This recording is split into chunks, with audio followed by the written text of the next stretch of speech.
100% വിജയം ഉറപ്പെന്ന് UDF സ്ഥാനാർത്ഥി CH Rasheed Anchangadi കടപ്പുറം സ്കൂളിലെ 191 നമ്പർ ബൂത്തിൽ വോട്ട് രേഖപ്പെടുത്തിയ ശേഷം മാധ്യമപ്രവർത്തകരോട് സംസാരിക്കുകയായിരുന്നു അദ്ദേഹം.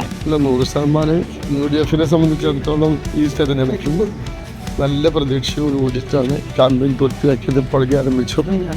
ഇപ്പോൾ എല്ലായിടത്തും അതേപോലെ നല്ല രീതിയിലുള്ള പോളിംഗ് നടന്നുകൊണ്ടിരിക്കുന്നു എന്നാണ് കിട്ടുന്ന വിവരങ്ങൾ.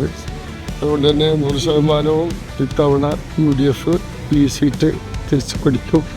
മാത്രമല്ല കേരളവും UDF അധികാരത്തിൽ വരുന്നതിനുള്ള ഭൂരിപക്ഷം വരുന്നതിനുള്ള എല്ലാ സാധ്യതകളുമാണ് ഇപ്പോൾ എല്ലായിടത്തു നിന്ന് കിട്ടുന്ന റിപ്പോർട്ട് ഞാൻ അപേക്ഷ വന്നത്. ഏതായാലും ഈ കേരളത്തിലെ ഇടത് ഭരണം കേരളത്തിൽ ഏൽപ്പിച്ച വലിയ ആഘാതമാണ്. കേരളത്തിൻ്റെ സോഷ്യൽ ഫാബ്രിക്കിൽ അതുപോലെ തന്നെ കേരളത്തിൻ്റെ വികസന രംഗത്ത് എല്ലാ മേഖലകളിലും ഉണ്ടാക്കിയിട്ടുള്ള വലിയ ആഘാതമുണ്ട്.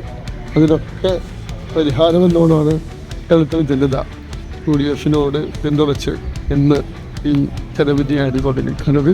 തീർച്ചയായിട്ടും ഗുരുവായൂർ 20 വർഷമായി നഷ്ട ഈ നിയോജകമണ്ഡലം പ്രതിനിധീകരിക്കാനും അത് ഇത്തവണ UDF തിരിച്ചു പിടിക്കാനുള്ള എല്ലാ രീതിയിലുള്ള സാധ്യതകളും ഇവിടെ വ്യക്തമായി ഞങ്ങൾക്ക് ബോധ്യമായിക്കൊണ്ട് തീർച്ചയായിട്ടും ഇത്തവണ UDF ഈ സീറ്റ് തിരിച്ചു പിടിക്കും.